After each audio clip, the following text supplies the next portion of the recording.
Allez, toute l'équipe est en place, dirigée du main de maître par Discovery Pongo, réalisateur de cette émission, assisté des Français le Congolo que nous appelons affectueusement l'autorité morale, les sénateurs à vie de cette émission. Jérémy Mawa s'occupe de la partie son. Ribas Kumbu est dans la salle de machine. Avec moi sur ces plateaux, Amouré Landopemba qui est là. Bonjour Amouré, ça va? Et puis Redin Chipoichi Bangou, il est là. Lui, il attend impatiemment le Stade de France le 2 mai l'année prochaine pour Fali, pour passer ça, Redin. Comme tous les bandals, comme tous les ndalois, comme on les appelle. Hein.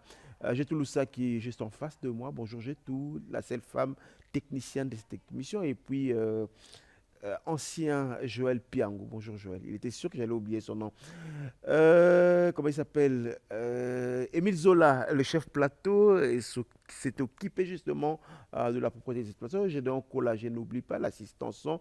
On de tout le monde, messieurs, mesdames, mesdemoiselles, vous êtes très heureux également à nous suivre sur tous nos pages sur les réseaux sociaux, particulièrement le panier des Morning Show en direct sur YouTube, mais également sur la page officielle de la RTNC nationale.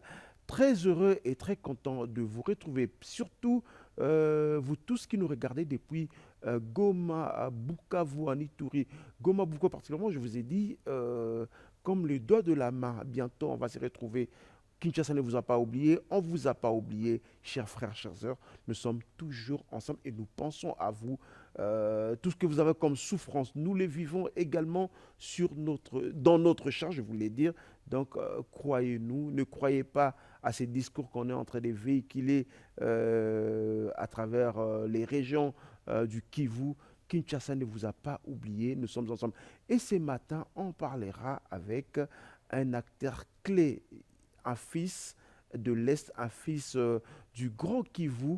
Aujourd'hui, il est ministre de Commerce et Commerce extérieur. Julien Paluku Kaongia sera notre invité, sera avec nous en direct sur ces plateaux. Avec lui, on parlera commerce extérieur, mais également on parlera sécurité à l'Est. Allez, content de vous retrouver et très heureux, messieurs, mesdames, mesdemoiselles. De Denis Sakeru Tshisekedi. Ce chemin parcouru nous a appris, nous avons écouté, nous avons compris. Deux urgences sont revenues sans relâche. Le besoin de se former, le besoin d'être informé. Deux clés, deux leviers, une seule réponse, l'éducation. Aujourd'hui, je choisis de concentrer notre force, notre énergie, notre vision sur un seul et unique axe, l'éducation. Parce que éduquer, c'est éveiller. Éduquer, c'est prévenir.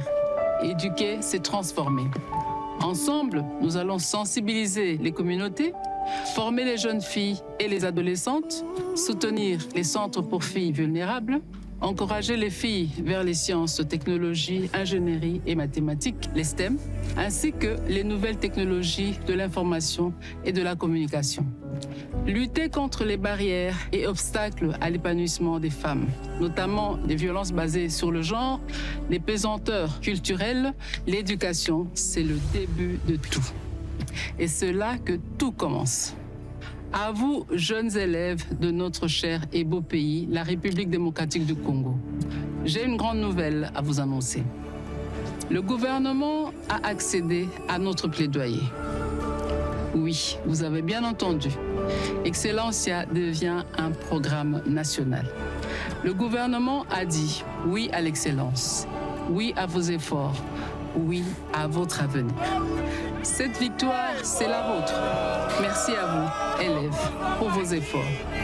Merci à vos parents pour vos sacrifices. Merci à vous, peuple congolais, pour votre mobilisation. Et merci à son Excellence, Monsieur le Président de la République, pour avoir placé l'humain au cœur de son action. L'avenir du Congo s'écrit à l'encre de l'éducation, avec beaucoup de courage, plus que jamais. Osons l'excellence. Soyons plus forts. L'avenir du Congo s'écrit à l'encre de l'éducation avec beaucoup de courage. La particularité d'un homme d'État ou d'une femme d'État, c'est cette personne qui laisse des traces et qui laisse des empreintes pour toute la vie. Allez, bravo à la Fondation Lona, la Fondation de la Première Dame. Désormais, la République démocratique du Congo aura sa bourse nationale, la bourse Excellencia.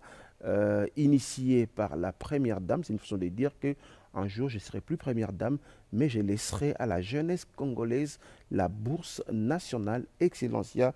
Des milliers et des milliers de jeunes, aujourd'hui des centaines de jeunes étudient à travers le monde grâce à cette bourse, la bourse Excellencia, et ils étudient gratuitement. Allez, on va commencer l'émission avant de prendre notre invité du jour. Chaque samedi, vous le savez, un invité vient dans ces salons avec qui nous parlons République démocratique du Congo. C'est ce que nous avons de précieux et c'est ce que nous devons protéger, la nation, l'État. Et ce matin, on parlera comme secteur, mais également on parlera de la situation de l'Est avec un fils de l'Est. Allez, avant de prendre notre invité, rendons-nous à l'Est de Kinshasa où il a tenu promesse. Lui, c'est l'honorable Ogi Kalonji. Des dodanes commandés depuis la Chine à la fin du mois de juin sur fonds propres de l'honorable Ogi Kalonji seront installés à Terre Jaune BAT par l'OVD. Mesdames et messieurs, nous vous proposons justement la réception de ces dodanes. Des routes ont été réhabilitées ou construites au niveau des Terres Jaunes et BAT et il faut sécuriser la population. Et ça, l'honorable Ogi Kalonji, c'est les faire regarder ces images. Bonne nouvelle pour la population de BAT et Terre Jaune.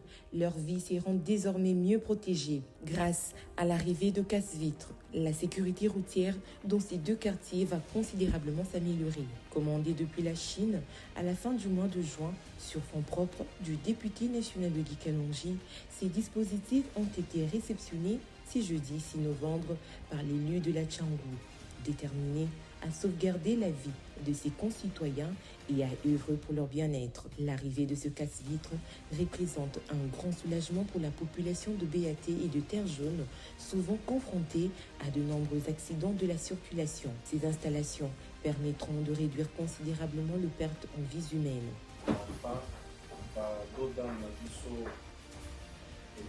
Sur une série de beaucoup de choses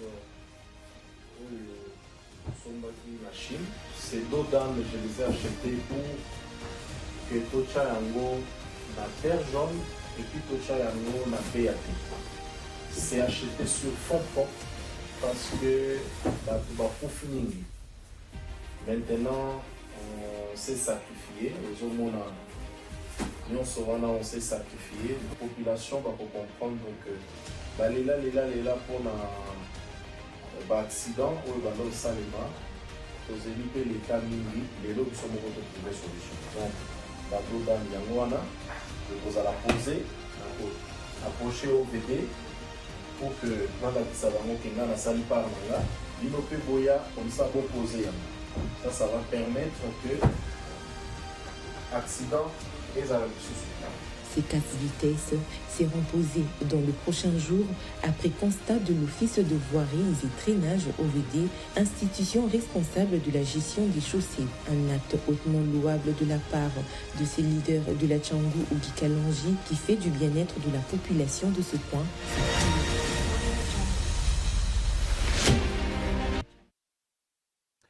Voilà.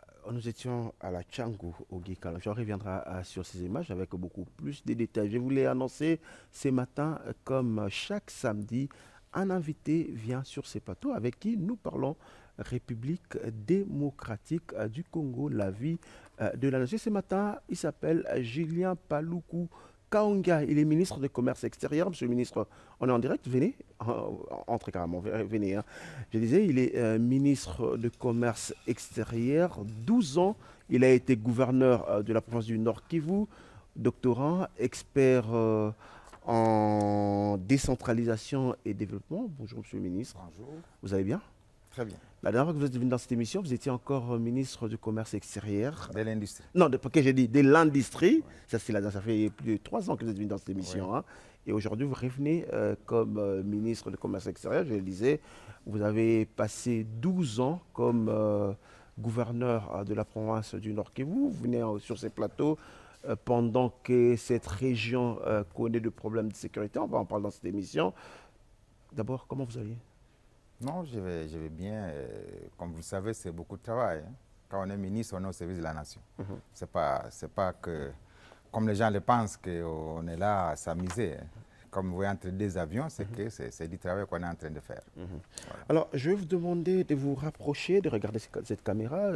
J'ai dit tout à l'heure, pendant 12 ans, vous avez été gouverneur du Nord Kivu. C'est une région que vous connaissez très bien, plusieurs fois élu dans ces coins de la République. Vous avez votre famille, vous avez deux frères, vous avez... C'est pratiquement votre vie. Alors, ces matins, ils vous regardent, vos électeurs, cette population qui vous a porté à la tête de cette province pendant 12 ans que vous avez dirigé, avec votre cœur ces matins, vous allez leur dire quoi, vos premiers mots?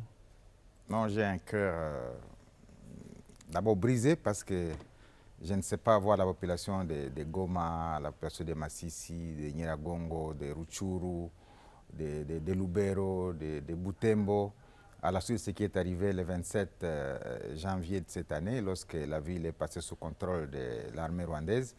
Et donc, tout ce que je peux dire à la population de l'Est, c'est qu'il y a des efforts qui sont en train d'être faits par le gouvernement central, sous le leadership du président de la République, pour que nous récupérions tous les espaces que nous avons perdus il y a quelque temps. On dit souvent, si longue soit la nuit, les jours finissent par poindre. Et je suis convaincu que la RDC va recouvrer l'intégrité de son territoire, c'est-à-dire Goma sera récupéré, Bukavu sera récupéré et toutes les parties qui sont aujourd'hui sous contrôle de l'armée rwandaise. Ce n'est plus un secret que l'armée rwandaise est sur le sol congolais. Les Nations Unies l'ont reconnu, tous les experts l'ont reconnu, et donc il y a des processus qui sont en cours, notamment à Doha, Washington, et je pense que d'ici quelques matins, quelques mois, eh bien, on pourra revoir les sourires. Voilà. Alors, il y a une certaine opinion qui est propagée dans cette population de l'Est, de Goma et Bukavu, comme pour dire que Kinshasa a abandonné Goma, Kinshasa a abandonné Bukavu. Est-ce que c'est vrai? Non, je ne pense vraiment pas. Je ne pense pas moi-même. Vous êtes au gouvernement, vous avez moi-même membre du gouvernement dit que Kinshasa a abandonné. C'est ce qu'on essaie de mettre dans la tête de la population. Ouais. C'est comme si Julien Paluku aussi, qui fait partie de ce gouvernement, a abandonné Goma, a abandonné Bukavu. Non, ce n'est pas possible. Le président de la République, son Excellence Félix Antoine Tshisekedi, se bat. Quand vous le voyez entrer des avions et il quitte telle partie, il est dans telle autre partie, c'est pour rechercher la paix. Il a annoncé lorsqu'il était au Brésil que bientôt il y aura une grande réunion à Washington autour du président Trump pour devoir signer un accord de paix. Finalement, je l'ai dit dans certaines de mes tribunes, que lorsque les États-Unis s'investissent dans un conflit, eh bien, c'est qu'on tend vers la fin. Vous vous rappelez, vers les années 1978, il y avait un conflit entre l'Israël et l'Égypte, et les États-Unis ont piloté un processus qui est arrivé à la signature des accords du Camp David, ce qui a amené l'Israël à sortir de Mont Sinaï. Et aujourd'hui, entre l'Égypte et l'Israël, il n'y a plus de problème. Donc moi, je pense que comme les États-Unis ont pris à bras le corps le problème de la RDC, eh bien, l'avenir nous dira un peu plus.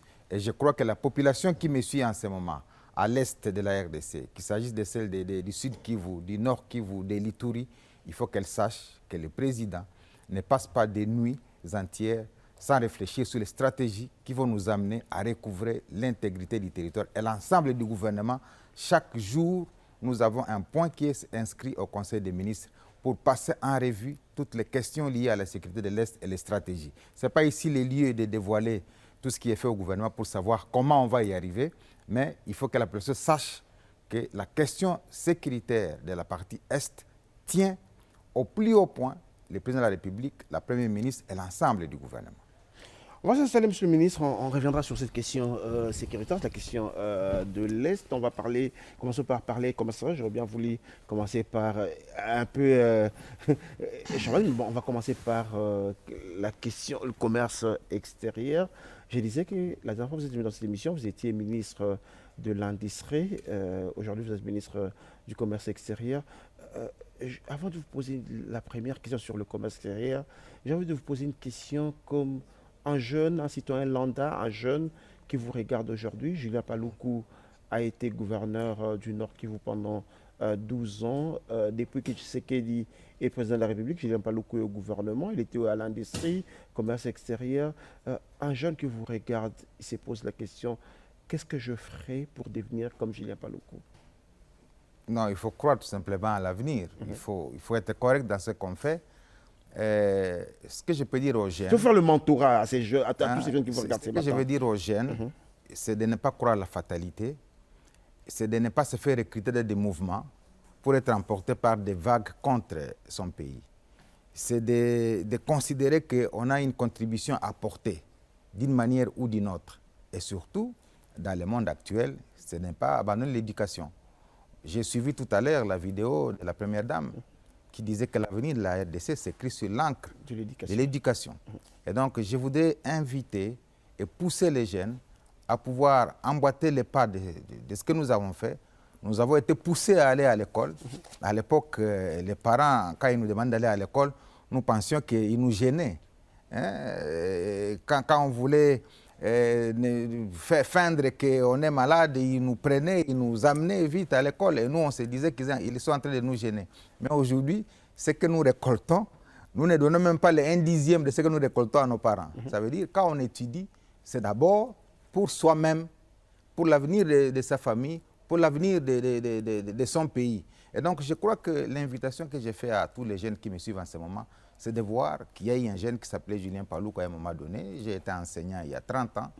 Personne ne pensait que j'allais devenir gouverneur, ni administrateur des territoires, ni maire de ville, ni ministre. Mais parce que j'écris en l'avenir de mon pays, je me suis aligné sur le principe des valeurs républicaines. Je ne suis pas tombé dans les travers de la vie quotidienne. Eh bien, j'ai été considéré dans la masse d'autres jeunes comme une référence parce que tout simplement je croyais à mon pays. Et donc j'invite tous les jeunes à croire que demain nous allons passer, c'est eux qui vont nous remplacer. Et nous avons besoin de ces jeunes qui sont assidus, qui ont la conviction qu'ils peuvent contribuer efficacement à l'émergence de leur pays, ce que nous faisons matin, midi et soir. Mais lorsque vous discutez avec des jeunes aujourd'hui, c'est une parenthèse, on va très vite la réformer. Hein. C'est vrai que ce n'était pas prévu, mais bon, parlons-en parce que beaucoup de gens nous regardent chaque matin. Lorsque vous discutez avec des jeunes aujourd'hui, ils vous disent en RDC, vous pouvez étudier, oui, vous pouvez aller à l'école, mais pour arriver quelque part, il faudra avoir un parapluie ou bien un soutien. Ça vous est arrivé d'avoir un parapluie? Est-ce qu'il faut nécessairement avoir un parapluie ou bien... Moi, je peux vous dire que je suis le modèle des jeunes qui sont partis du néant, mais par la capacité de résilience, sont arrivés aujourd'hui à être ce qu'ils sont. C'est-à-dire en français facile, comment vous expliquez ça? C'est-à-dire, en français facile, il faut se faire remarquer dans la société par la capacité de contribuer à la solution au problème qui se pose de la société. Il ne faut pas être plaintif dans la vie.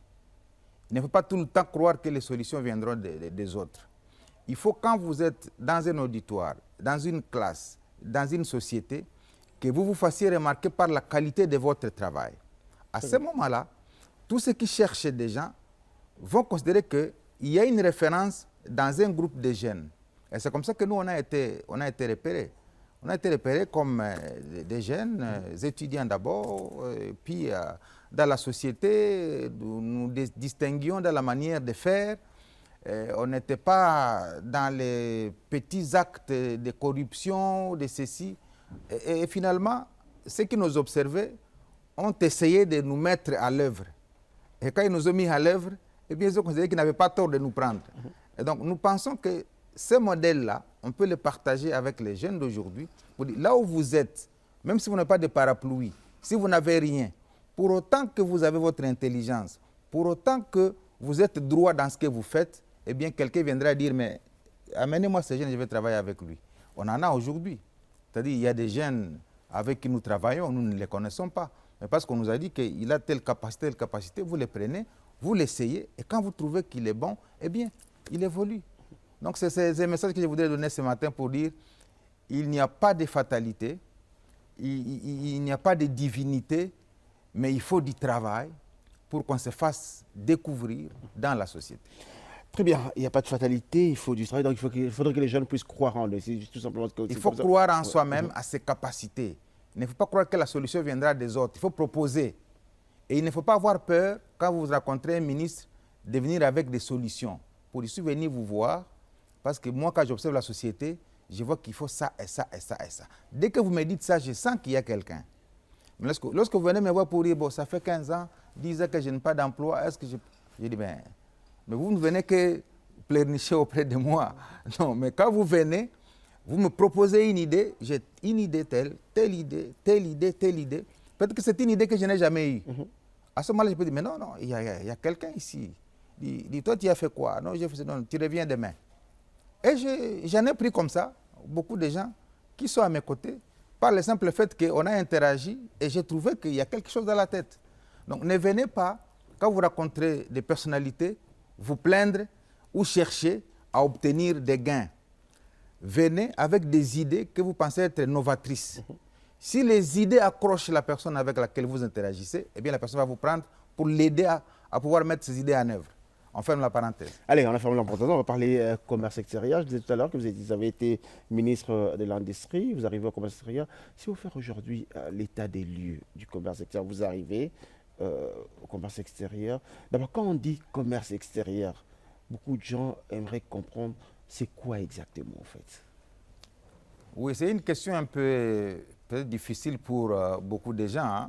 Parce que souvent, les gens me disent, mais nous, on ne voit pas ce que vous faites. Il n'y a pas de caniveau que vous avez curé, il n'y a pas d'école que vous avez construite, il n'y a pas de centre de santé, il n'y a pas de route. Évidemment, on ne fera pas ça au commerce extérieur. C'est quoi la mission qui nous a été assignée par la Première ministre? C'est que, nous devons, au niveau du pays, protéger l'industrie locale par le contrôle des importations et des exportations. Et c'est bien bon, comme j'ai été ministre de l'Industrie. Lorsqu'un pays commence à produire, il y a souvent des produits qui viennent de l'extérieur pour détruire l'industrie locale. Ça s'appelle dumping. Souvent, il y a des gens qui viennent, qui amènent des produits, qui les vendent moins cher, plus qu'ils ne les vendent dans leur pays, pour seulement venir détruire l'industrie locale et piquer des devises. Et c'est ce qu'on observe dans les pays. Alors, le ministre du Commerce extérieur a la responsabilité de contrôler ces importations et ces exportations. Deuxième responsabilité, c'est que le ministre du Commerce extérieur doit chercher la demande, où se trouve la demande mondiale.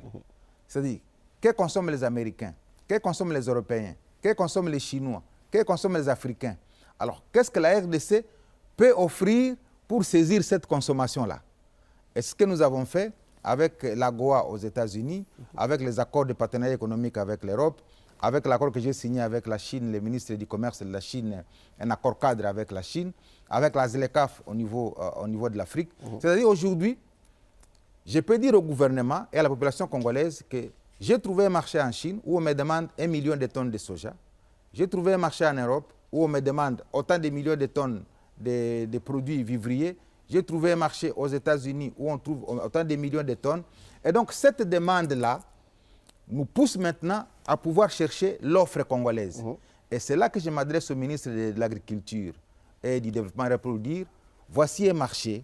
L'Europe a besoin du cacao, autant de tonnes de cacao là. Les États-Unis ont besoin du café, autant de tonnes de café là. C'est vous qui êtes dans la chaîne de production. Dès que vous aurez produit, moi je vais vous démontrer quelles sont les normes qu'il faut respecter pour que les produits qui vont être exportés de la RDC puissent respecter un certain nombre de standards internationaux. Ça, c'est à la fois le ministère de l'Industrie et du Commerce extérieur. Alors, maintenant, quand on aura trouvé ces marchés, on va aussi veiller sur les tracasseries dans les pays. J'ai la responsabilité de dire au gouvernement, attention, on va produire du soja, on va produire de l'huile de palme, on va produire du cacao, on va produire du café, on va produire du maïs. Mais notre maïs ne sera pas compétitif sur le marché international parce qu'il y a beaucoup de taxes qui tuent en fait l'économie locale ou qui haussent les coûts de production. À ce moment-là, j'ai dit au gouvernement, nous avons une loi sur la nomenclature des impôts et taxes qui a des taxes toxiques. Est-ce que vous pouvez enlever dans cette partie des impôts et taxes telle partie et telle partie pour que nos produits soient compétitifs sur le marché international? Ça, c'est la responsabilité du ministère du Commerce extérieur. Et vous comprenez que quand vous devez parler aux paysans ou à ma grand-mère, ça sera difficile de comprendre une telle mission. C'est une mission qui est d'un haut niveau de compréhension au niveau intellectuel pour permettre au pays de s'aligner sur les standards. Maintenant, les règles du commerce international sont régies par l'OMC, qui est l'Organisation mondiale du commerce. Le ministère du Commerce a aussi la responsabilité d'aligner les pays dans les règles du commerce international. C'est la raison pour laquelle vous avez vu dernièrement, lorsque je suis arrivé à ce ministère, j'ai trouvé un travail qui avait été fait et que j'ai parachevé en en faisant ratifier des accords importants, l'accord sur la facilitation des échanges, parce que depuis que nous sommes membres de l'OMC en 1997, il y avait un accord qu'on n'avait jamais ratifié. C'est cet accord qui permet à la RDC d'être considérée comme un acteur important du commerce international. Et donc nous avons ratifié cet accord sur la facilitation des échanges pour dire, lorsque les opérateurs économiques, les investisseurs, vous arrivez en RDC, eh bien, les procédures d'exercice du commerce dans les pays sont souples. La réduction des coûts de production est là. Et donc, vous ne pouvez pas avoir des problèmes lorsque vous installez en RDC. Et donc, on a aligné la RDC dans les standards internationaux par cet accord. Le deuxième accord, c'est celui sur les subventions à la pêche, pour nous aligner sur l'interdiction des pays du monde à pouvoir pêcher maladroitement dans les grands océans pour ne pas faire disparaître les espèces halieutiques. Donc voilà globalement, peut-être c'est beaucoup d'activités que nous pouvons faire au commerce extérieur, mais j'ai voulu faire la synthèse de ce qui est fait actuellement, en plus de beaucoup d'autres activités que nous faisons en interne. Alors, Monsieur le ministre, j'ai eu à voir un de vos prédécesseurs, je parle du ministre Julien Boussa, du ministre Boussa, qui était là à l'époque, il était ministre du Commerce extérieur. Avec lui, on a parlé d'ISLECAF, là nous parlons production, importation. J'aime bien cette émission, par moment, on se regarde dans les yeux, on se dit des vérités. Nous avons adhéré à la ZLECAF. Aujourd'hui, le Congo produit quoi et il importe quoi? Est-ce que nous ne subissons pas ce que nos 9 voisins, le marché de nos voisins sur nous? Bon, la ZLECAF, c'est la zone de libre-échange continentale africaine. C'est le marché commun, si on peut l'appeler ainsi. Vous savez, l'Union européenne a été créée en 1957. Ça a commencé par la CEE. Nous étions à l'école Communauté économique européenne. Je crois que c'est en 1957. C'était autour du charbon et de l'acier. Et c'est aujourd'hui que l'Union européenne prend de l'ampleur. C'est 60 quelques années après. Nous, on a ratifié l'accord de la ZLECAF il y a seulement 5 ans. Et la mise en œuvre de la ZLECAF va avoir 10 ans.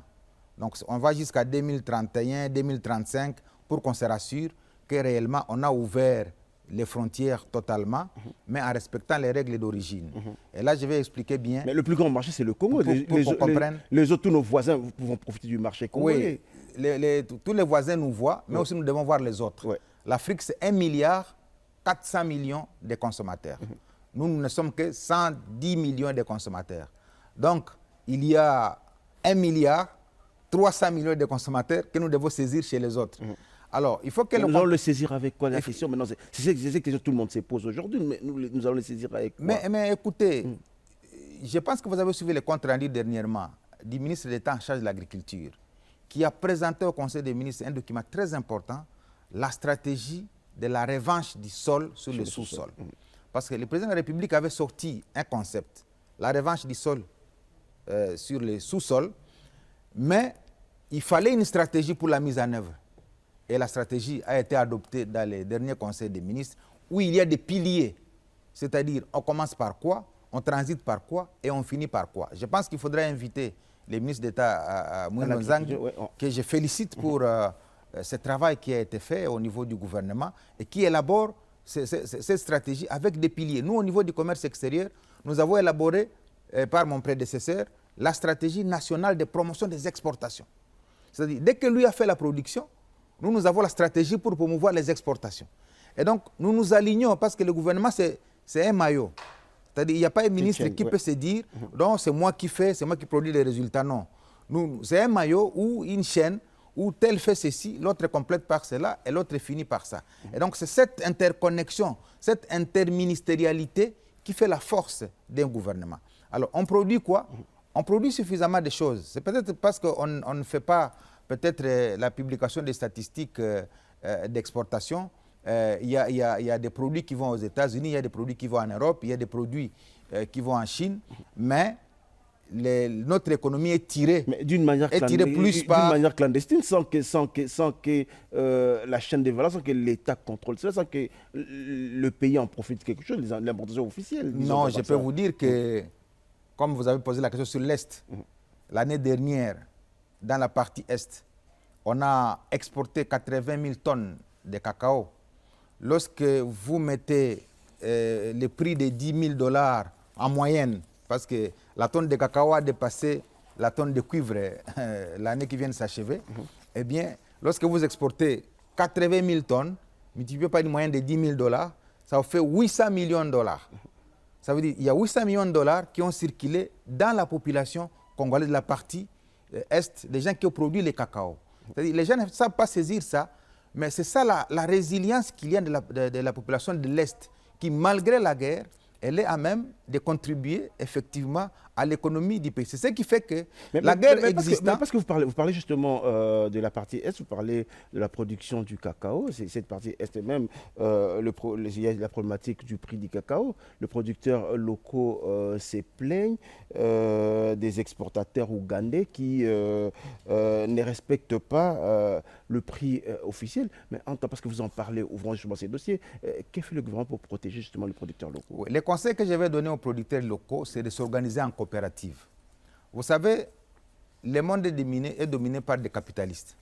Il y a des gens qui savent là où se trouvent les marchés et ils profitent de l'ignorance de la population pour venir imposer leurs prix.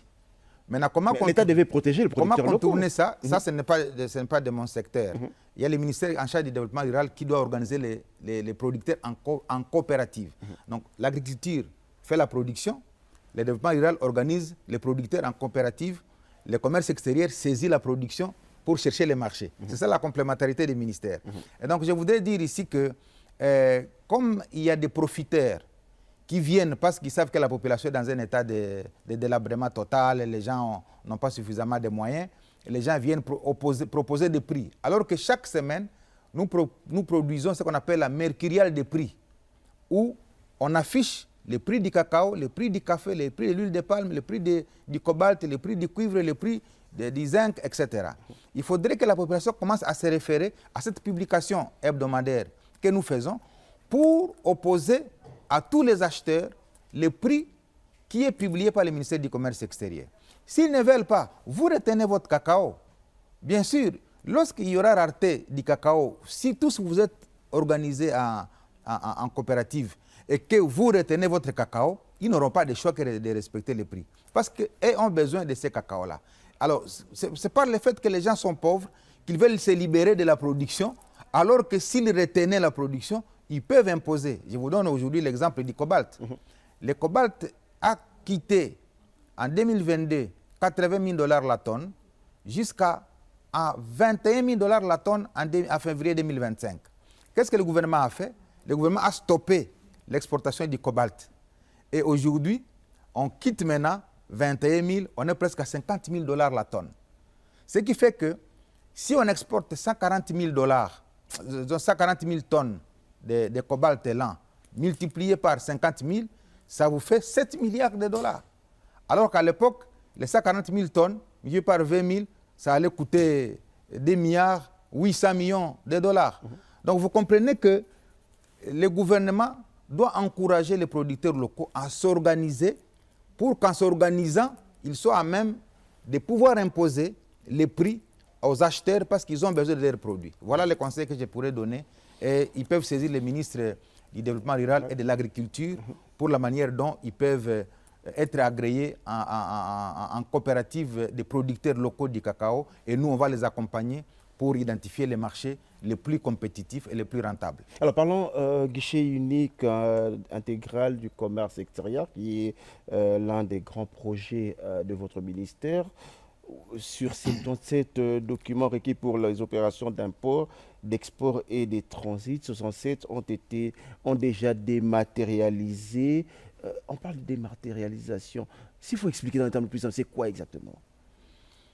Oui, il a été constaté depuis un temps que et les opérateurs économiques et les agents de l'État profitent de la manipulation des papiers pour se servir eux-mêmes. C'est ainsi que le gouvernement a décidé depuis 2015 la mise en place d'un guichet unique intégral du commerce extérieur. Le GUIS. C'est-à-dire, vous voulez exporter, vous voulez importer, vous devez d'abord avoir un numéro import-export. Mais quand vous arrivez chez un agent du commerce extérieur, il commence à vous demander d'abord $10 pour vous inscrire. Après, quand il a saisi les documents, pour retirer les documents, il vous demande encore $10. Il dit, bon, pour payer les documents, il faut $50. Finalement, vous payez $60, $70, ça devient une tracasserie. Maintenant, qu'est-ce qu'on a fait? On a commencé par la digitalisation du numéro import-export. On ne peut plus venir chez un agent pour demander les numéros import-export. Il y a la plateforme du guichet unique où vous entrez dedans. Ce matin, j'étais sur la plateforme. Il y a 25 000 utilisateurs qui sont en ligne, en train de remplir. C'est-à-dire, ils vont avoir leur numéro import-export. Personne ne va leur demander un seul dollar. Et dès qu'ils ont rempli, ils payent et ils ont leurs documents. Maintenant, la dématérialisation, c'est quoi? Ça veut dire, quand on importe de la Chine, quand on importe de l'Europe, quand on importe des États-Unis, eh bien, nous avons mis en place un système où toute l'alias, tous les documents soient transmis électroniquement. C'est-à-dire, vous avez un conteneur qui a autant de biens, 1, 2, 3, 4. Dès qu'on fait l'embarquement, du port d'embarquement, les guichets renseignent directement ce que vous embarquez à partir de là où vous avez importé la marchandise. Et ces guichets-là transmettent maintenant cette liasse documentaire à la douane. Et lorsque la douane va procéder au dédouanement, il va se fier sur cette transmission électronique. Et là, l'opérateur économique a la traçabilité, a la transparence de ce dossier. Il peut aller à la banque payer. Il ne va plus arriver chez un agent de la douane, chez un agent de l'OCC, chez un agent de tel. Mais maintenant, il y a des résistances. Il y a des résistances, d'une part, des agents de l'État, parce que quand les gens arrivaient, qu'est-ce que les agents de l'État faisaient? Ils raturaient les documents scannés. C'est-à-dire, on scannait les documents aux agents de l'État, et si on dit il y a 1000 objets dans le conteneur, ils pouvaient enlever un zéro pour faire 100. Pour faire 100. Alors, il fait le dédouanement de 100 et il dit à l'opérateur économique, j'ai dit qu'il y a 100 articles, maintenant les 900 là, on fait comment? Toi, tu prends 450, moi je prends 450. Et c'est comme ça que vous voyez des gens s'enrichir au dos de l'État. Et donc, on va mettre fin à tout ça pour que finalement l'opérateur économique paye ce qu'il doit payer, l'État gagne ce qu'il doit gagner. Et je vous assure que si on arrive à la dématérialisation, c'est-à-dire le fait d'utiliser électroniquement les papiers, on n'utilise plus, on ne remplit plus les papiers à la main, l'État peut voir son budget doubler en 2 ans ou à 3 ans. Mais ça, c'est peut-être pour Kinshasa qui a cette facilité d'accès à Internet et autres, mais l'arrière-pays, comment ils font? Non, nous avons déjà installé 16 bureaux dans le pays. Et c'est progressif. Parce que nous avons des points d'importation et des points d'exportation. Les pays, comme vous le savez, 1, c'est Matadi. 2, c'est Kasumbalesa. 3, c'est Kasindi. 4, c'est Bunagana. 5, c'est Goma. 6, c'est Mahagi, Anituri. Et puis viennent maintenant d'autres points. Loufou, j'ai déjà cité Loufou, je pense. Et puis viennent d'autres points d'importation comme Zongo. Il y a des points d'importation. La partie Est a des points d'importation qui sont connus. C'est Mahagi, du côté de l'Ituri. Quand vous descendez au côté du Nord Kivu, c'est Kasindi, Goma, Bunagana. Quand vous descendez au Sud Kivu, c'est la frontière à Kanvivira, frontière avec Uvira, c'est le port de Kalundu. Quand vous descendez au Katanga, à l'espace Katanga, c'est Kasumbalesa. Quand vous venez dans la partie ouest, c'est reconnu, c'est Loufou, c'est Matadi, et plus tard, ça sera le port en eau profonde de Banana.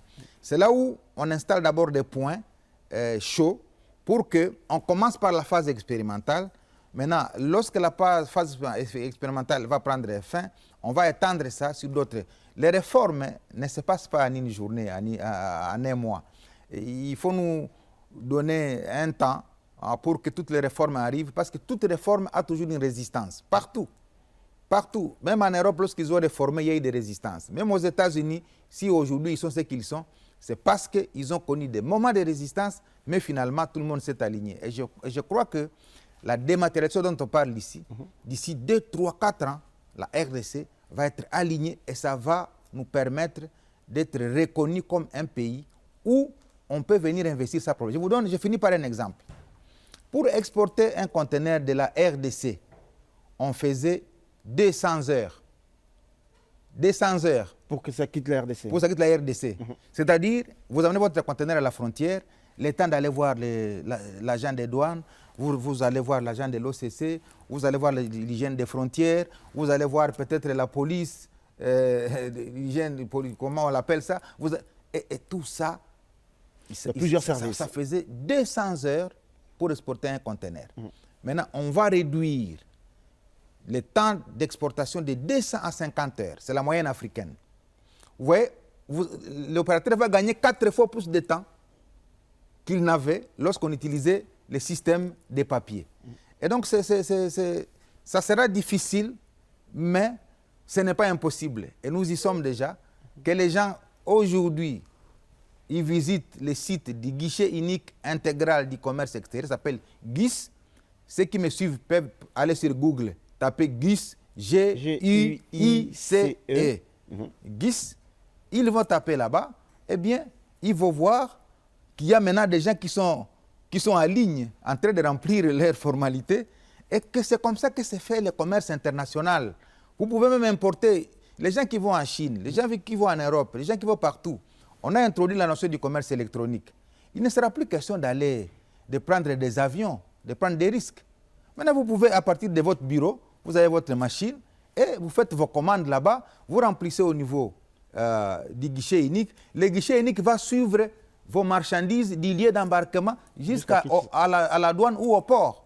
Et vous n'allez envoyer que votre agence à douane seulement au port, en état à Kinshasa, en état à Goma, en état à Matadi, en état à Mbujimaï, en état à Mbandaka, en état à Kingo. Alors, c'est là que je voulais poser ma question. Vous parlez d'ici 2-3 ans. Mais est-ce qu'on peut envisager à terme une dématérialisation totale du processus commercial en RDC?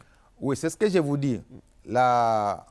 L'objectif, c'est la dématérialisation totale, c'est-à-dire l'utilisation du système électronique. Mais nous connaissons nos habitudes, nous connaissons nos mœurs, nous connaissons nos agents de l'État, mais est-ce que ça pourrait arriver un jour? Mais pourquoi vous pensez que le pays ne peut pas changer? C'est ça, en fait, le mental du Congolais. Les Congolais... Monsieur le ministre, on se connaît dans ces pays, on le vit tous les jours. C'est ça justement, on le vit tous les jours. Les lois ne manquent pas dans ces pays, les idées, les réformes ne manquent pas. Vous n'êtes pas le Premier ministre du Commerce extérieur, vos prédécesseurs ont fait la même chose. Mais écoutez, la Chine a connu un homme qui s'appelait Mao Tse-tung, qui a révolutionné la Chine. La France a connu un homme qui s'appelait De Gaulle. Tous les pays ont connu des hommes. Aujourd'hui, nous avons le président Félix Antoine Tshisekedi qui nous pousse à ça, qui nous dit qu'il faut y aller. Je sais que c'est difficile, mais allez-y. Et c'est pourquoi nous sommes sur les chantiers. Alors, certainement que nous allons raconter des résistances. Les gens vont aller accuser, non, voilà, parce que ce sont des millions qu'on sort d'entre les mains des gens. Les gens manipulent suffisamment des millions. Maintenant, quand on sort ces millions, ils iront corrompre à gauche, à droite pour dire, bon, les ministres est dans ça et ça, etc. Mais nous sommes droits dans nos bottes comme toujours. Lorsque nous sommes alignés sur une réforme, nous y allons. Je vous informe que quand j'ai commencé la construction des routes à Goma, j'avais commencé par un kilomètre que j'avais appelé kilomètre témoin. C'était sur une route qui était impraticable dans la ville de Goma. Personne ne pouvait croire qu'on arriverait à faire de la ville de Goma la ville la plus moderne de la République. Aujourd'hui, tout ce qui y arrive, et je pense qu'ils attestent que Goma, c'est parmi les meilleures villes de la République. Donc, moi, quand je suis aligné sur un dossier, et surtout quand j'ai le soutien de l'autorité hiérarchique, eh bien, je ne lésine pas sur les moyens. Et je peux vous dire qu'on va arriver à la dématérialisation totale des procédures d'importation, d'exportation, et tous les petits messieurs qui manipulent l'argent à gauche, à droite, ceux qui me suivent maintenant, il faut qu'ils sachent que le temps de la récréation est en train de prendre fin. Le pays doit s'organiser. Comment les gens sont plus riches que l'État? Aujourd'hui, la population nous dit, mais qu'est-ce que vous faites? Nous ne faisons rien parce que nous ne savons pas avoir les moyens de réaliser les projets que nous nous sommes assignés. Comment pensez-vous qu'un pays comme la RDC puisse avoir un produit intérieur brut de 70 milliards? J'explique ça peut-être en des termes simples. C'est quoi un PIB? Le PIB, c'est l'ensemble des richesses. Quand on exporte les minéraux, on exporte les cacao, l'ensemble de tout ce que nous produisons là, c'est ce qu'on appelle le PIB. C'est seulement 70 milliards. Il y a 10 ans, en 2010, nous avions un PIB de 23 milliards, 22 milliards. C'est anormal qu'un pays comme la RDC puisse avoir l'ensemble des richesses produites en une année équivalent à 70 milliards. Quand l'Afrique du Sud a un PIB de 400 milliards. Et donc, nous qui avons des richesses évaluées, comme je l'ai dit souvent, à 24 000 milliards de dollars, comment on peut avoir la somme des richesses annuelles que nous produisons équivalent à moins de 100 milliards? Mais qu'est-ce que nous pouvons faire dans ces pays si les richesses produites sont équivalentes à 70 milliards? Donc, pour ce que nous faisons, nous voudrions qu'on arrive à un PIB de 200 milliards, de 300 milliards, de 400 milliards. À ce moment-là, lorsqu'on on les rapporte sur l'habitant, parce que quand on calcule le PIB par habitant, on peut voir au moins la population se retrouver dans ce que le gouvernement est en train de faire. Alors, donc, je pense qu'il faut que la population croie à ce que le président Félix Tshisekedi est en train de faire. Ces ministres sont au travail, ils sont poussés à faire des réformes. Et dans mon secteur du commerce extérieur, je peux vous assurer que je ne réclamerai pas sur ce que je suis en train de faire, parce que ce n'est pas pour Julien Paluku que je l'ai fait, c'est pour le pays que je l'ai fait et l'honneur du président de la République qui a initié la réforme. Alors, quittons le dossier Guise, parlons de la protection du marché national et lutte contre la fraude. C'est vrai qu'on n'a pas beaucoup de temps. Vous avez récemment saisi la justice pour mettre fin à l'entrée frauduleuse de ciment, notamment c'est Dangote, ciment, dans la zone de Maluku, en violation de mesures de restriction. Ma question, que reprochez-vous précisément à ces importations frauduleuses, sachant que vos prédécesseurs également ont fait la même chose avec le bois? Bon, vous citez Dangote. Moi, je ne suis pas contre une personne. Lorsque le gouvernement me donne la responsabilité de ces ministères, je protège l'industrie locale. Vous savez qu'à Kimpese, il y a 3 ou 4 cimenteries. Si on ne les protège pas, eh bien, on va perdre les emplois. Tous les Congolais et toutes les Congolaises qui sont là-bas ne sont pas mes frères, ne sont pas mes sœurs. Mais qu'est-ce que les gens disent? Les gens disent que la RCT marché.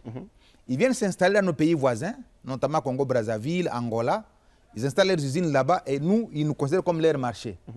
Pour venir détruire nos propres industries locales, non? Les règles de l'OMC édictent des principes selon lesquels, lorsqu'un État trouve que son industrie locale est menacée, il peut prendre ce qu'on appelle les mesures de sauvegarde de l'industrie locale. C'est ce que j'ai fait. Aujourd'hui, on produit des câbles électriques avec la transformation du cuivre en cathode. Aujourd'hui, on produit de la chaux dans l'espace Katanga. Aujourd'hui, on produit des sacs d'emballage. Vous savez que les cimenteries de Kimpese ont besoin de 30 millions de sacs d'emballage. Mais lorsque j'étais ministre de l'Industrie, j'avais supervisé la mise en place d'une usine de fabrication de 40 millions de sacs d'emballage. Et maintenant que je suis ministre du Commerce, j'ai interdit l'importation des sacs d'emballage parce qu'il y a une industrie locale qui nous les donne. De la même manière pour le ciment. Mais la question, tout à l'heure, au début on a parlé du SILECAF, la question ici c'est que lorsque, parlons du ciment par exemple, les ciments importés de l'extérieur coûtent moins cher que les ciments produits localement. Alors les consommateurs préfèrent les ciments importés que les ciments produits localement. Voici la technique. La technique en des termes économiques s'appelle dumping. Ça veut dire quoi? Ça veut dire lorsque un opérateur économique s'installe dans un pays, il baisse les prix de son produit pour aller attaquer les marchés du pays importateur et casser les prix et venir puiser les dollars. En fait, c'est ce que l'Angola et le Congo-Brazzaville font. Lorsque vous voyez les produits venir de l'Angola, ce n'est pas nécessairement parce qu'ils veulent baisser les prix ou les prix sont moins chers, mais ils baissent les prix parce qu'ils sont subventionnés par l'État, ils ont besoin de dollars. Les pays comme le Burundi, par exemple, il est plus loin de nous. C'est un pays qui n'a pas de dollars. Mais le seul pays qui peut lui fournir les dollars, c'est la RDC. Alors, qu'est-ce qu'il ferait? Il va baisser le prix de ses biens pour venir puiser les dollars en RDC. Alors, les pays nous ont considérés comme ça, comme un réservoir de dollars. Et c'est ce qui a fait que le cours des dollars a fluctué. Et nous, comme ministre du Commerce extérieur, nous avons mis fin à ça en faisant la restriction des importations. Et quand nous le faisons, on protège nos devises qui devaient sortir et ça stabilise la monnaie. C'est donc une stratégie du gouvernement pour devoir interdire, pas interdire, faire la restriction d'importation de ces produits. Je ne vise pas une personne, mais je vise à protéger l'industrie locale et les employés que nous avons eu à travers les cimenteries. Nous continuons cette émission, mais entre-temps, il y a l'actualité avec le Conseil supérieur de la magistrature. Les amis vont suivre cette actualité en tête, mais entre-temps, nous continuons cette émission qui vous sera diffusée après justement le direct du palais du peuple. Monsieur le ministre, on parlait tout à l'heure de la protection de l'industrie locale. Alors, quelle coordination existe entre votre ministère, la DGDA et l'OCC? Oui, il y a une coordination d'ailleurs. Je suis le président du comité de supervision de la réforme des guichets uniques. Les vice-présidents, c'est le ministre des Finances. Or, vous savez que j'ai la tutelle de l'Office congolais de contrôle qui est l'OCC. Et le ministre des Finances a la tutelle de la DGDA. Et donc, c'est cette coordination-là qui fait que nous suivons pas à pas les réformes qui se font.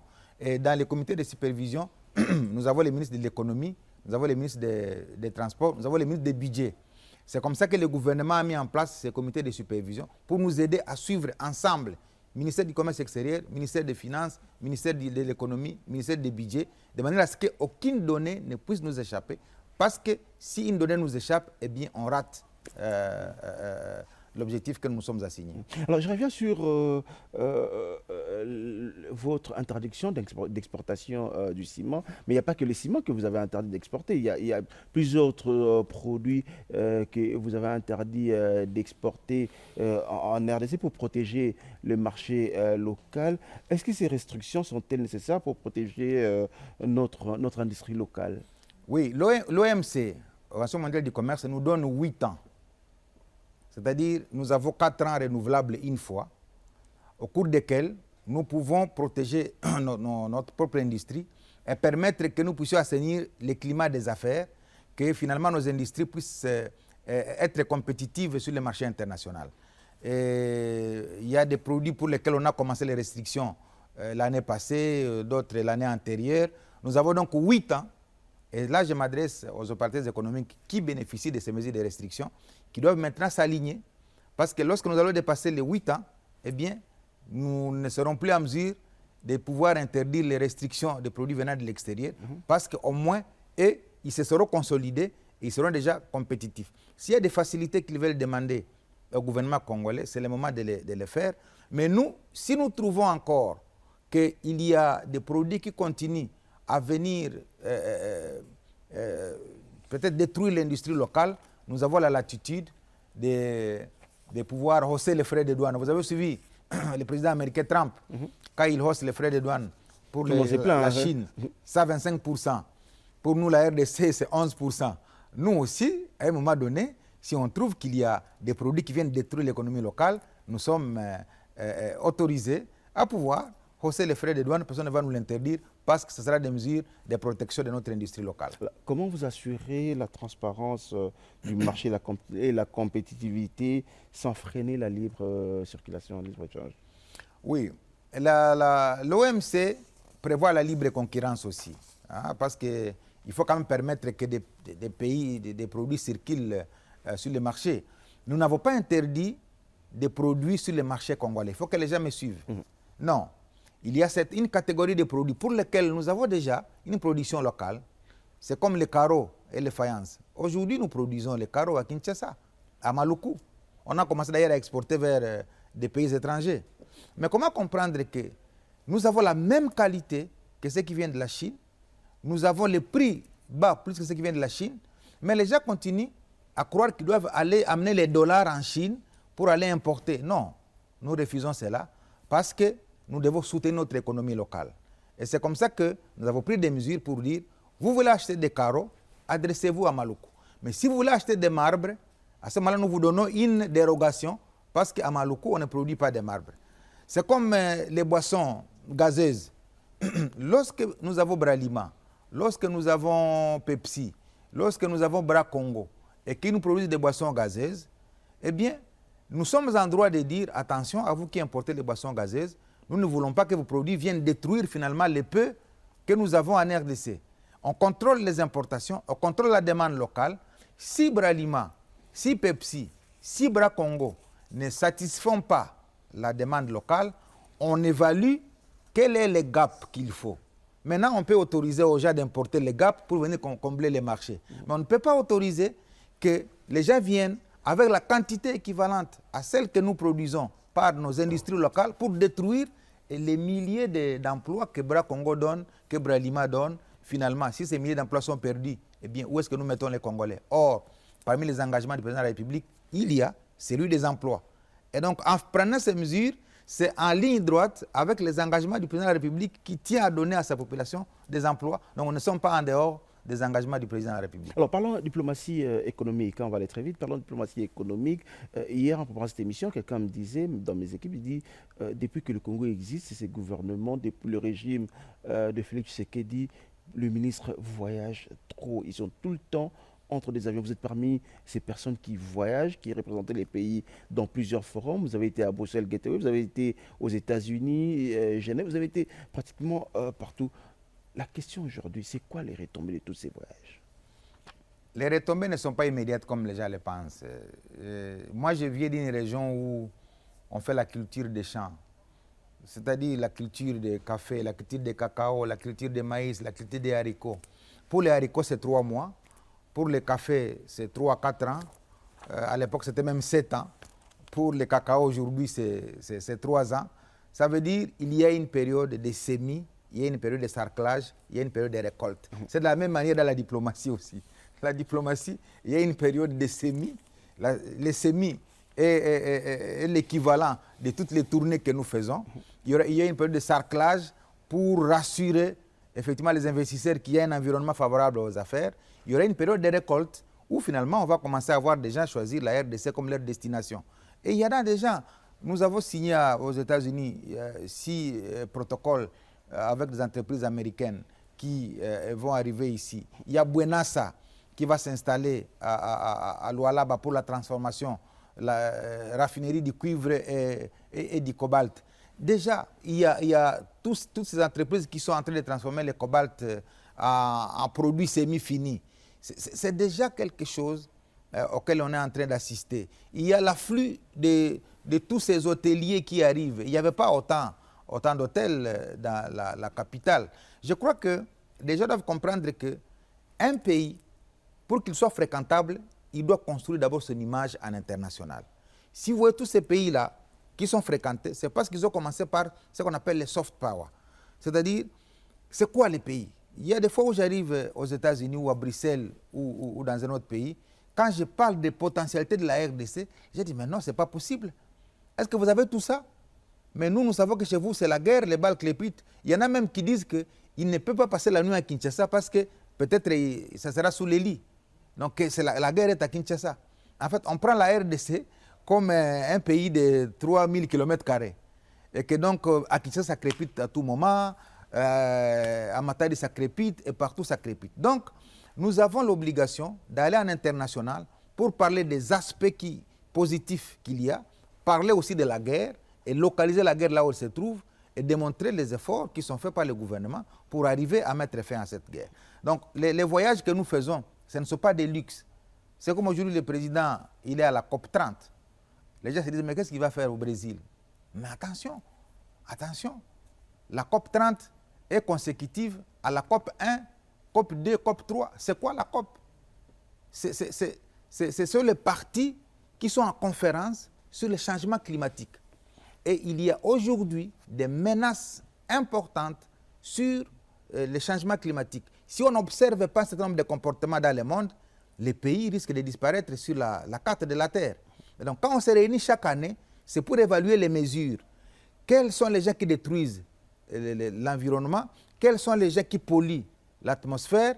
Quels sont les gens qui peuvent nous amener à rater l'objectif de protéger notre environnement? Et ils se retrouvent chaque année dans un pays à conférence des partis signataires de cet accord cadre. Et donc, quand on va en international, ce n'est pas par fantaisie, ce n'est pas parce qu'on aime les avions. Les avions nous font souffrir, nous qui faisons 12 heures, 15 heures. Vous quittez Kinshasa, vous allez à Osaka, ça fait 9 heures de différence. On vous demande de quitter Osaka, d'aller aux États-Unis, ça fait moins 5 ou moins 6 heures, mais vous ne savez pas dormir. Et c'est comme ça qu'on nous voit souvent dans des réunions en train de somnoler. Les gens disent, mais comment ils vont somnoler dans les réunions? Ce n'est pas un problème de somnolence, c'est un problème de fatigue. Et donc, il faudrait que les gens comprennent que nous avons aussi une vie, comme les autres. Mais la question aujourd'hui, tout le monde s'est posé cette question. À vous entendre parler pratiquement tout le monde du gouvernement aujourd'hui, lorsque vous parlez, c'est comme si le Congo a existé qu'avec l'arrivée au pouvoir de Félix Tshisekedi, alors que le Congo existait depuis longtemps et tout ça existait toujours. Non, je ne peux pas faire des commentaires ou des analyses comparatives par rapport au gouvernement passé, parce que je n'ai pas été membre du gouvernement central avant. J'étais gouverneur de province. Je préfère me focaliser sur la partie du président Félix Tshisekedi où il m'a donné une responsabilité comme ministre du gouvernement central. Moi, je parle des efforts qu'on est en train de faire. Vous savez, en 2010, je l'ai dit, l'ensemble des richesses de la RDC, c'était 22-23 milliards. Aujourd'hui, en 2025, l'ensemble des richesses, c'est 70 milliards. Ça veut dire qu'il y a une croissance de notre richesse. On dit croissance du PIB. Et la croissance est évaluée à 7% chaque année. C'est-à-dire, sur $100, chaque année, la RDC augmente ses richesses de $7. Donc ça veut dire, sur 10 ans, nous pouvons doubler notre richesse. Et donc, si la tendance est la même, avec une croissance de 7%, donc l'augmentation graduelle de notre richesse, en 2040, nous pouvons avoir l'ensemble des richesses qu'on appelle PIB évalué à 500 milliards. Et si nous sommes à 500 milliards et qu'on ponctionne 20% de 500 milliards comme notre budget, parce que c'est la pression fiscale, on peut avoir maintenant un budget de 100 milliards. Donc vous comprenez, ce sont des données économiques, mais j'explique en des termes simples pour que la population comprenne qu'on est en train d'évoluer petit à petit. On était à 22 milliards en 2010, on a 70 milliards en 2025, on est en train d'évoluer petit à petit. Quand le président Tshisekedi aura fini son mandat, d'autres viendront. On ne peut pas dire que nous avons la prétention, nous, de développer les pays dans tous les secteurs. Sinon, nous mentons à la population congolaise. Chaque gouvernance qui arrive apporte un plus. Et l'autre qui arrive ajoute, et les autres ajoutent. Au bout de 15, 20, 30 ans, nous aurons planté nos jalons. Ceux qui nous ont précédés ont planté les leurs. Ceux qui arriveront vont continuer. Et ainsi, les choses vont se passer normalement. C'est comme ça qu'il faut comprendre la gouvernance d'un État. On ne prend pas un État comme lié à la personne de celui qui le dirige. On prend un État comme un ensemble de systèmes où chacun a une part de responsabilité à remplir. C'est comme ça que moi je considère l'État. Alors, M. Julien Paluku, ministre du Commerce extérieur, je l'ai dit au début, vous avez été 12 ans gouverneur de la province du Nord Kivu. Nous avons la chance de vous avoir encore en vie. Vous êtes une bibliothèque, vous connaissez très bien la région parce que vous êtes dès là. Cette semaine, je vis, vous avez rendu hommage à Mamadou Ndala et au général Baouma. J'ai envie de poser une question simple. À l'époque, le M23, aujourd'hui, le Rwanda qui agresse la RDC, est-ce que c'est le M23 qui a également agressé la RDC lorsque vous étiez gouverneur? Ou bien il y a une différence? C'est une question difficile. M23, le président l'a dit plusieurs fois et moi je l'ai dit, ça n'existe pas comme tel. En fait, toute la guerre qu'il y a à l'Est, je l'ai dit plusieurs fois, c'est le Rwanda pour 2 ou 3 motifs. Premier motif, c'est les ressources. Parce que tout simplement, quand vous voyez les statistiques d'exportation du Rwanda, elles ont décuplé. Le Rwanda exportait 40 tonnes de coltan en 1994, quand Kagame est arrivé au pouvoir. Aujourd'hui, ils sont à 2000 tonnes de coltan. Je me pose la question, est-ce que les mines se sont multipliées? Il n'y a pas de gisement. Mais tout le monde sait que les minéraux qui sont exportés par les Rwandais viennent de Rubaya, dans les massifs, ils viennent de Calais et dans le sud Kivu. Ça, c'est le premier motif. Le deuxième motif, c'est de détruire l'écosystème touristique de la RDC. Le troisième motif, c'est de détruire les générations du Nord Kivu pour que les gens n'aillent pas à l'école. En fait, c'est des visées qui cherchent à asseoir une domination politique, économique et militaire sur la partie Est. Et c'est comme ça que les Rwandais ont toujours évoqué un certain nombre de discours pour se faire une santé au niveau international. Oh, FDLR, oh, la haine tribale, oh, je ne sais pas ceci. Il y a des Tutsis qui sont en difficulté. D'ailleurs, j'ai apprécié le ministre rwandais des Affaires étrangères lorsqu'il a dit que la guerre qui se passe à l'Est, c'est parce qu'il y a des Tutsis qui sont frustrés, qui réclament qu'ils soient reconnus. Et moi, je me suis dit, mais maintenant, tous ces Congolais qui sont à Goma, comment ils ont accueilli ce message quand le ministre rwandais dit que s'il y a la guerre, c'est parce qu'il y a une communauté qui réclame ses droits. Donc tous les Congolais que vous connaissez, je ne cite pas les noms qui sont là-bas, ils doivent être en débandade. Ils ne comprennent plus rien dans quoi ils sont. Parce que le ministre rwandais a dit non, cette guerre-là, c'est une communauté qui est frustrée, qui veut découvrir ses droits. Alors qu'eux disaient qu'ils sont là-bas pour une cause nationale. Donc moi, je crois que la population devra comprendre. C'est comme ça que nous, quand nous voyons les Rwandais avancer les motifs comme FDLR, je resterai droit dans mes arguments que j'ai été gouverneur.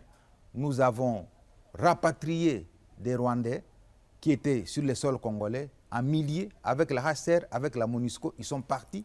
On les a revus renvoyés par le pouvoir de Kigali au Congo parce que le pouvoir de Kigali sait que si cette donne se termine, c'est fini, il n'y a plus de justification. Et c'est comme ça que quand il y a des Congolais qui vont se réunir, j'ai appris à Nairobi pour dire qu'ils veulent sauver le Congo. Ils veulent sauver le Congo. Moi, justement, la question, j'allais justement en arriver à cette question. On va terminer par cette question. J'allais en arriver à cette question.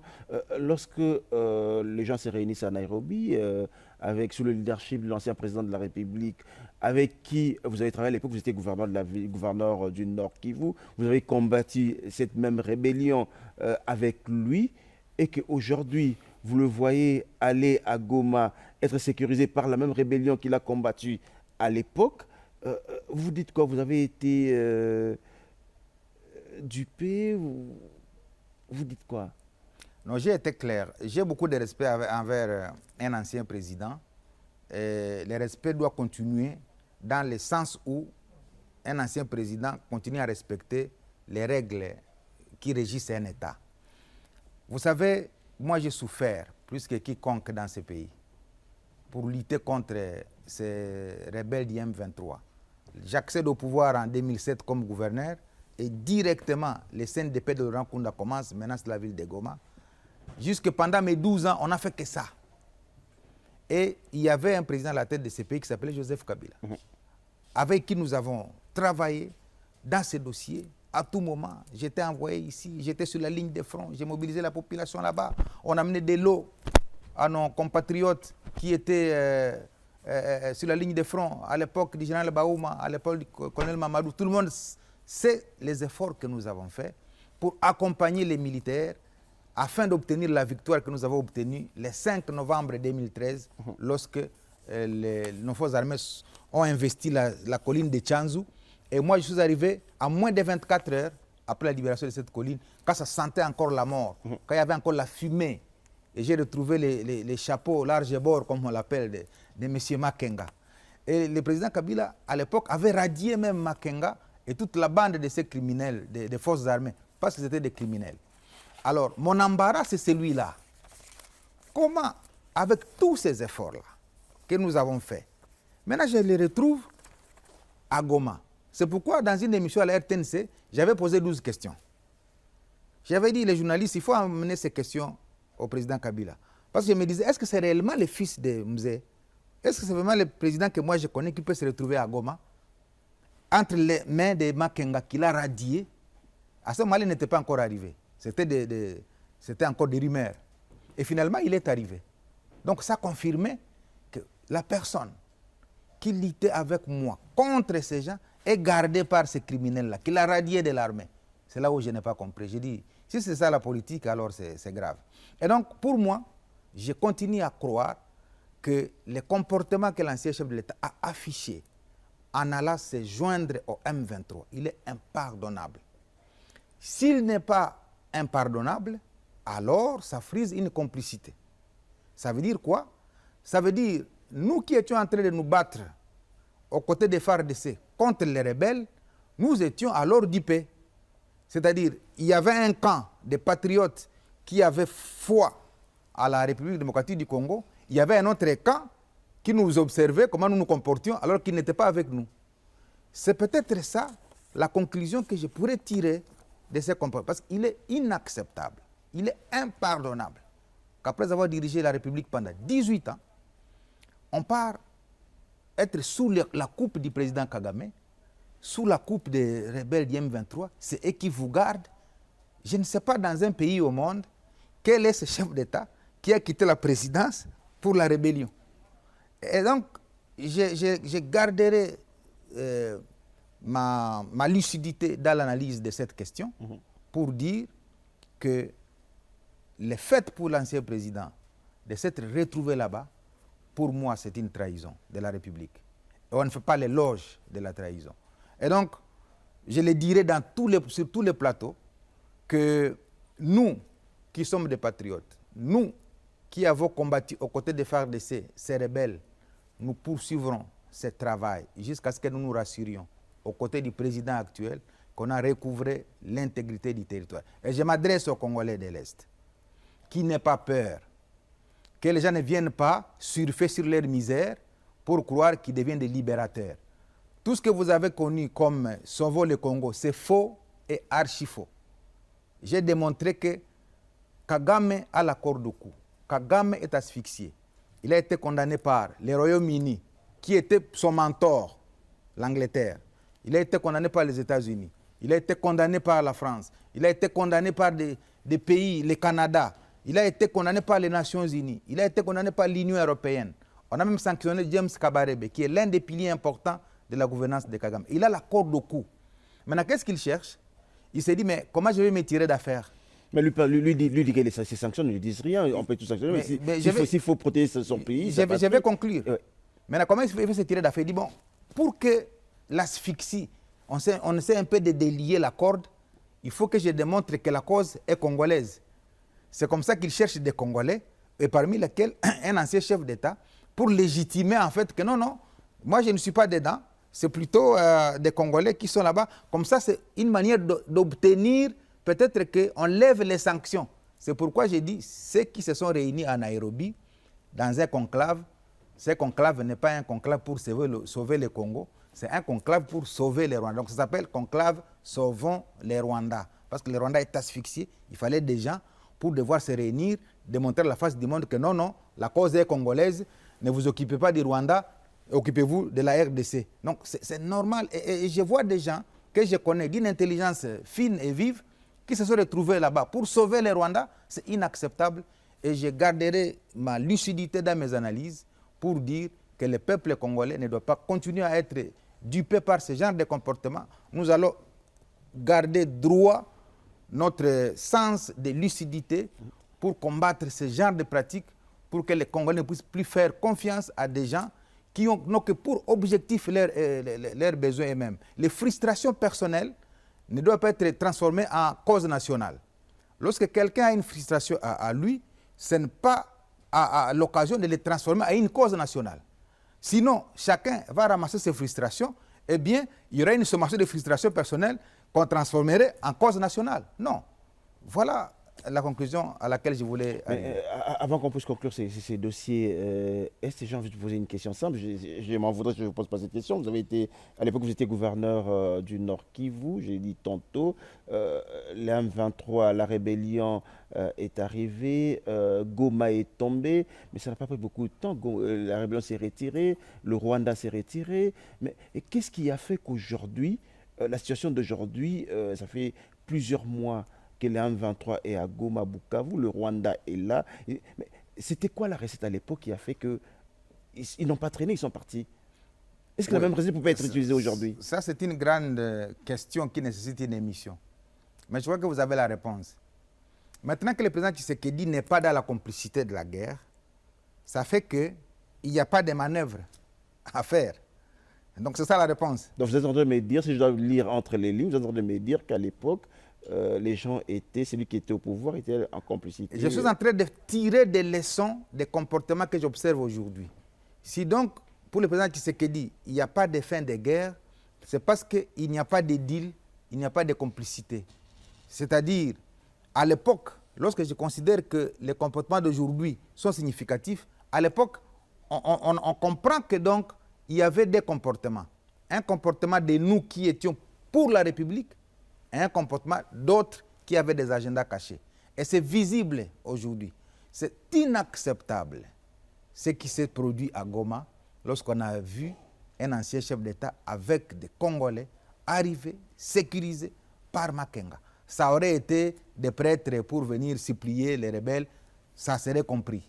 Mais pas un ancien chef d'État avec des gens qui ont dirigé ce pays, se retrouver entre les mains des rebelles, ça frise une complicité totale. Et pour moi, ça me saute aux yeux que tout ce que nous faisions à l'époque au Nord Kivu, nous étions seuls contre tous.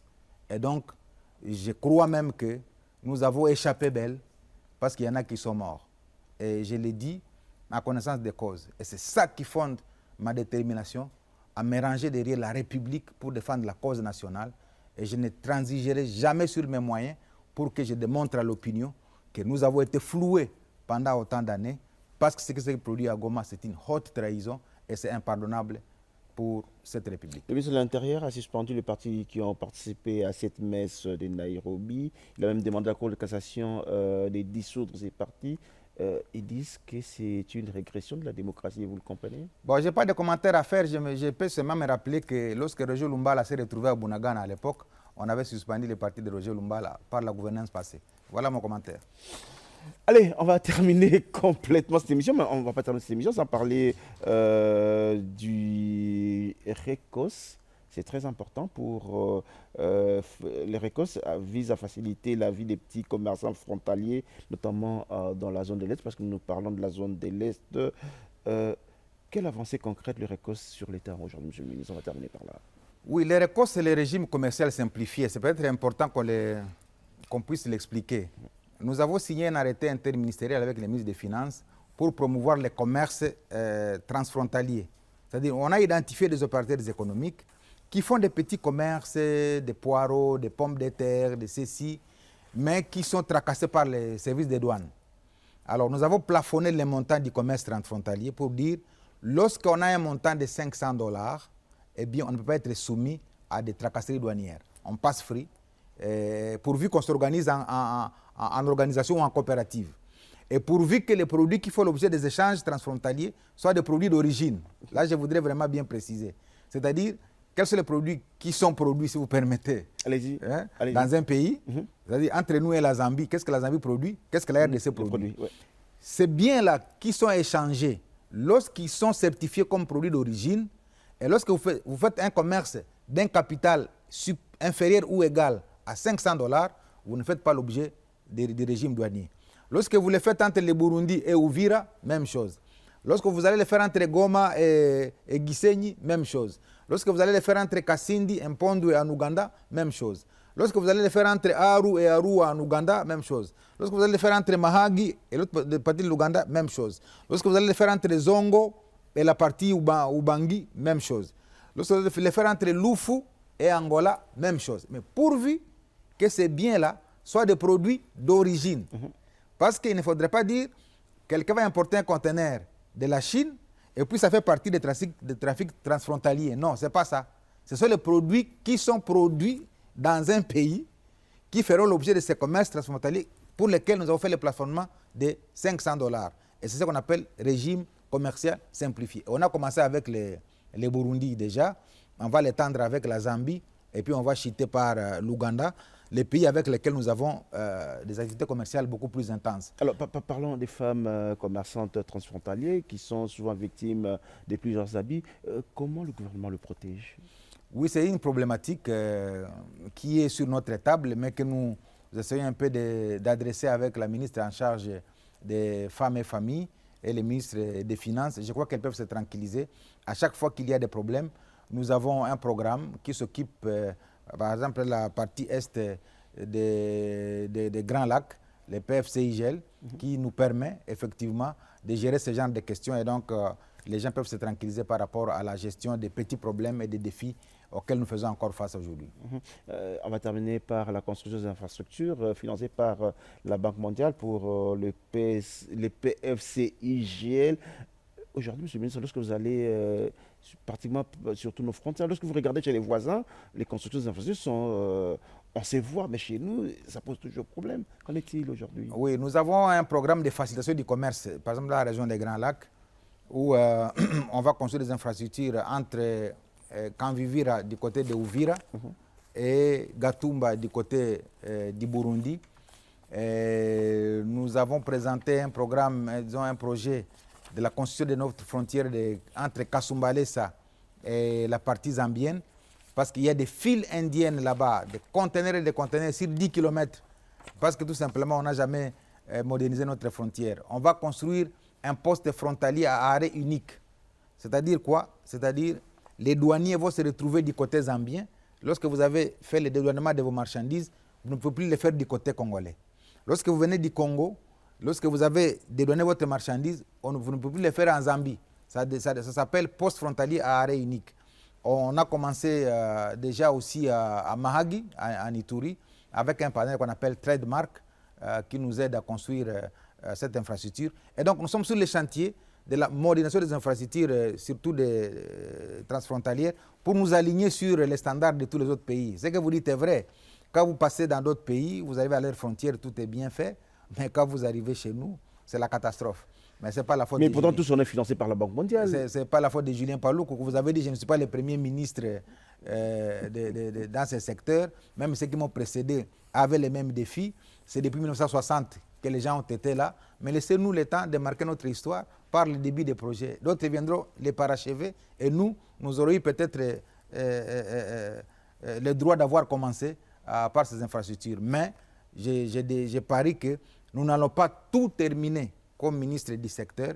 Nous plantons les jalons, nous faisons ce que nous faisons. D'autres qui viendront vont poursuivre. Et sur 10 ans, peut-être, on aura aussi assaini notre secteur des frontières et on ressemblera à tous les autres pays du monde. Jean-Michel, on va terminer cette émission. On va se lever pour justement conclure et terminer cette émission. Le président de la République le disait hier aux compatriotes qui sont au Brésil. Et il a annoncé même que la signature de l'accord à Washington, c'est dans quelques jours. Est-ce qu'on peut dire que ça sera la fin de la guerre? Mais ma question, qu'il faut-il faire pour rétablir durablement la paix dans le nord, le sud Kivu? Bon, moi je voudrais être sincère envers la population congolaise pour dire, nous avons connu des guerres depuis tout ce temps. Mais il y a un aspect important sur lequel nous devons mettre de l'importance, et ça c'est le gouvernement, c'est la construction de notre système de défense. On peut signer des accords, on peut signer des alliances, on peut signer n'importe quel type de protocole, mais tant que nous n'aurons pas organisé notre système de défense, c'est-à-dire la construction de l'armée, de la police, des services, nous serons toujours agressés par des pays qui nous entourent. Parce qu'ils savent qu'il y a une faiblesse sur laquelle ils s'appuieront toujours sur cette faiblesse. L'Europe, qui a la dimension de la RDC, a 1 200 000 militaires. Mais nous, on n'a pas le 10e de cette population militaire de l'Europe. Et donc je pense que le président de la République, Félix Tshisekedi, est sur cette voie-là pour doter la RDC finalement d'une armée capable d'opposer une résistance à tout pays du monde. Parce que lorsque nous disons que nous avons des richesses de 24 000 milliards, c'est tout le monde qui lorgne sur nos richesses. Et si nous n'avons pas une capacité de nous protéger, nous allons nous plaindre pendant 100 ans, eh bien, nous ne retrouverons pas la paix. Que ces trêves, que ces cessez-le-feu qui sont accordés ça et là, soient des occasions pour la République de s'organiser en interne. Lorsqu'on aura une armée équipée, modernisée, une armée suffisamment forte, eh bien, aucun pays en Afrique centrale ne pourra, eh bien, je dis bien, ne pourra venir faire des aventures en RDC. Et je crois, lorsque vous voyez les niveaux de formation actuels qui se fait, il n'y a pas de publicité sur ça. Le président Tshisekedi est sur cette voie-là. Et je crois que les années qui viennent donneront raison à nous qui croyons à ces pays qu'il sera possible de bâtir une armée forte parce que l'Afrique du Sud l'a fait, l'Égypte l'a fait. Il n'y a aujourd'hui aucun pays qui peut agresser ni l'Égypte ni l'Afrique du Sud parce que ces pays ont construit la capacité militaire de réagir à tout moment. Le Rwanda, c'est 80 fois plus petit que la RDC. La RDC, c'est 80 fois plus grande que la RDC. Et donc, les rapports de force sont de notre côté et j'y crois fermement. Je vous remercie. On va définitivement dans cette émission. Revenez quand vous voulez. Ce plateau restera toujours ouvert pour vous. Sinon, s'il faut un mot pour terminer, ou bien une phrase pour terminer cette émission, vous direz quoi? Les mots de la fin, c'est de garder l'espérance que, comme autorité congolaise, le président à la tête de cette grande machine, le président Félix Tshisekedi, se bat pour que la paix revienne. Et je ne dis pas des mots vains, on les vivra dans les mois qui viennent. Votre conclusion, votre vision pour le ministère des Commerces extérieurs? Le ministère du Commerce est un acteur important dans le développement d'un pays. Il n'y a pas de développement sans que les ministères soient les facilitateurs de la population à gagner les marchés au niveau mondial. Et nous nous battons pour que les produits congolais soient compétitifs au niveau international et pour que les ministères qui ont acheté la production s'alignent sur les standards internationaux.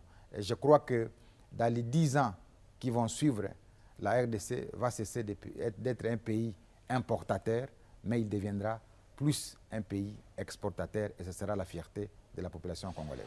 Je ne vous laisserai pas partir sans que vous donniez l'occasion. Vous êtes au ministre, vous êtes ministre national, vous êtes pour tout le monde, mais vous êtes autorité morale du BUREC, votre parti politique. Ils sont nombreux, vos électeurs, votre population de l'Est, des Lubero partout, en Swahili, qui vous regardent ce matin. Wandugu, Wadada, Wakaka, wa Bukavu, wa Goma, wa Masisi, wa Likale, Nyiragongo, Ruchuru, Lubero, Beni, Butembo na sehemu zote, Ituri. Tunajua ya kwamba muna shida nyingi, lakini muwe na matumaini ya kwamba rais wa Kongo, Mheshimiwa Felix Antoine Tshisekedi, anapigania nchi yake, na kwa miezi inayokuja tuna uhakika ya kwamba amani ya kudumu itakuja. Anajenga jeshi polepole na wale majambazi ambao wanatuvamia, kuna wakati mwisho wao utafika na itakuwa ni amani ya kudumu, na kila mmoja wenu atarudia katika makazi zake, atarudia katika manyumba za kwake. Sisi hatulale kwa sababu muna shida. Muwe na uhakika ya kwamba hatulale hata siku moja, kwa sababu tunajua ya kwamba kama leo tuko hapa kama waziri ni kwa sababu muliweza kutuchagua, na sisi tutafaa juu chini ili tuwarudishie yale ambayo mlitupatia kwa kuwaletea amani pembeni ya Mheshimiwa Rais Félix Tshisekedi. Asanteni. Merci, Monsieur le Ministre. Vous regarderez cette émission en direct également sur tous nos pages, sur les réseaux sociaux. Merci, Monsieur le Ministre, d'être venu. Merci. Allez, cette émission revient jeudi à 8h, mais également, vous nous verrez dimanche. Au revoir et bon week-end chez vous.